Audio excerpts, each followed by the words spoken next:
نحن إخوة. من رأيته بالفيسبوك والتويتر والماسنجر وغيرها قليل أدب يحاول أن ينكئ جراح اليمنيين ويعيد الماضي العفن، خلاص جزعنا كملنا. وهو رسول الله كان يتألم من كل قلب أثناء الصلاة قبل الصلاة، يا رسول الله فلان فعل، يا رسول الله فلان دخل، قال دعوني أصلي بالناس وأنا سليم الصدر. وهذه الرسالة يا أخواني، قال دعوني أصلي بالناس وأنا سليم الصدر. لا تملوا قلبي على حد يا أخي، لا تملوا قلبي على حد. البلاد مش حق أحد، لا مؤتمر ولا إصلاح ولا الناصري ولا الاشتراكي ولا الوحدوي ولا الانتقالي ولا حوثي. من قال إني حق أول إصلاح ولا حق المؤتمر؟ حقنا احنا، بلادنا احنا، خيراتنا احنا وثرواتنا احنا. دي عايجي عندنا على احنا نشتي احنا ولا يروح، مش حق أوحد خالص. متى نقول كلمة الحق؟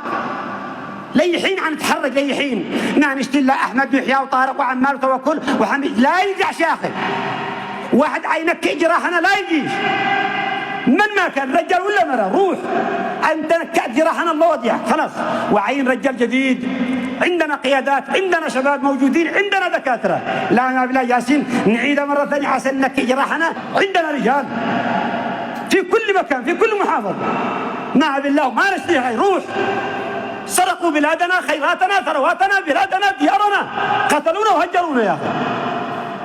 ما استنجد بالبلد أو ننتبه على خيراتها ولا على ثرواتها. إياكم أن تحدثون اليوم عن السيادة. لم يعد للوطن السيادة ولا كرامة. أصبح اليمني مهان في كل بلد، في كل دولة من الدول. السوريين كملوا وتروحوا، جمع الفصائل كلها، جمع الفصائل كلها تحت مسمى واحد، وإحنا كل واحد لحاله، كل واحد معلومات لحاله. أتعتقد أن هؤلاء يجتمعوا من أي حر وطن يبحثوا عن الخيرات والمكاسب؟ كل واحد يشتي مكسب له والبلاد تضيع. نحن نحترق من الداخل لأننا نرى بلدنا يحترق. لا نريد لا حزبية أيا كانت خلاص، وعلى حساب بلادنا وديارنا وأوطاننا سنعيش أحرار ونموت أحرار ونكلكم أحرار. لن يتحكمنا لا عبد الحوثي ولا أخوته ولا أحدا كائنا من كان. لن يفرضوا علينا واحد بالسبيل أبدا. سنقف نقول لهم لا، من اخترناه هو من يحكمنا. 4 سنوات وينزل. نحن نرى بلادنا تسرق، خيراتنا تسرق وتنهب على مرأى ومسمع من عند رشد العليمي وينزل، وهم يرون بلادنا تحترق ما حركوا ساكنا. 8 رؤساء. وين عبد رب منصور هادي؟ أين النظام والقانون والدستور اللي تقولوا عليه أن يشتري نظاما دستورا وقانونا؟ أين الرئيس المنتخب؟ من غير رئيسنا؟ من بدل أحوالنا؟